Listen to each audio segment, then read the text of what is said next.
What would you do to solve or to at least address the problem of illegal immigration in the United States? First, understand why that's a problem, irrespective of how you feel about immigration. Let's say you're in favor of full-blown amnesty, you still should be against what he did. Because what he's basically saying is, the law of the country says that unless you come here legally, you can't stay here. But the president has ordered federal agencies not to enforce the law. That's basically what the executive order is.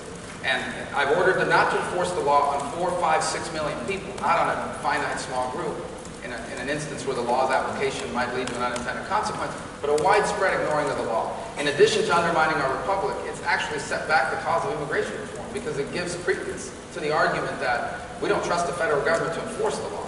What would we do? Look, immigration for me is not something I read about in a book. I live it. My parents were immigrants. My neighborhood, all my neighbors are immigrants or the first generation of immigrants. My family's parents are immigrants. The kids my children go to school with are the children of immigrants or immigrants themselves. So I know this issue personally, in its depth. I know the good parts of it. I know people that are in this country that work 2 jobs and will work 3 jobs if they can find it to get ahead and leave their family better off. I know people that are wealthy, who come to the United States and are taking advantage of Medicaid and other benefits. And they're wealthy people. Some of them own their own airplane. I know, I've seen the good and the bad and the ugly of it. And here's what I know. Every nation in the world is entitled to have immigration laws, and every nation is entitled to enforce them. And we are no different. We have 3 immigration problems in America.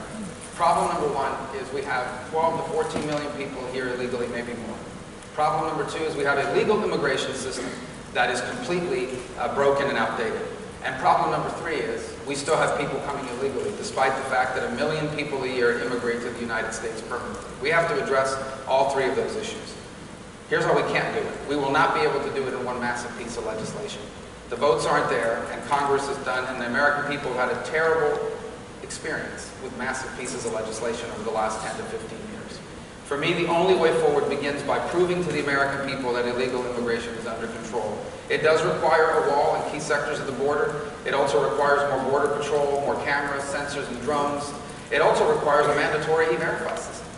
It also requires an entry-exit tracking system because over 40% of the people entering here that are here illegally enter legally. They come on a visa and the visa expires and they stay. Until we do all of that and prove to people, look, here are the numbers. Illegal immigration has plummeted. Until you do that, you're not going to be able to do anything else.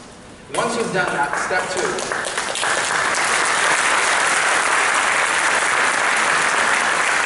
Once you've done that, step 2 will be to modernize our legal immigration system, which means this. From now on, when you come to America as an immigrant, it has to be on the basis of what can you do? What skills do you have? What business are you going to open? And I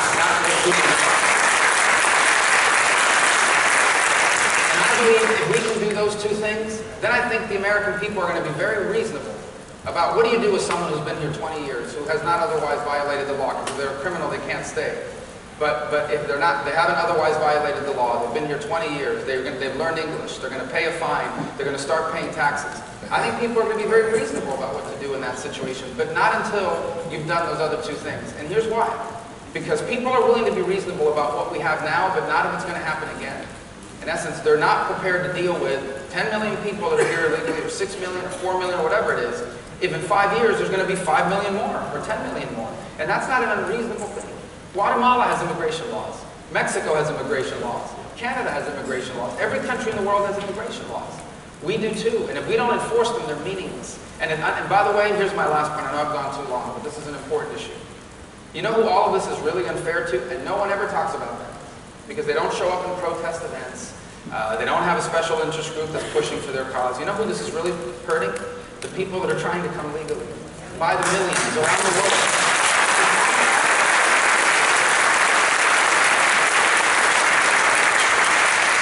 Who call my office, whose relatives call my office and say, you know, my uncle has paid $5,000 to lawyers and has waited 12 years. How is it fair that he is not going to be able to come in and a person who came illegally is going to get to come illegally and stay? How is that fair? And there are millions of people around the world waiting to come here legally that are being disadvantaged by all of this. No one ever talks about that. And that's a legitimate part of this as well. It's not fair to them.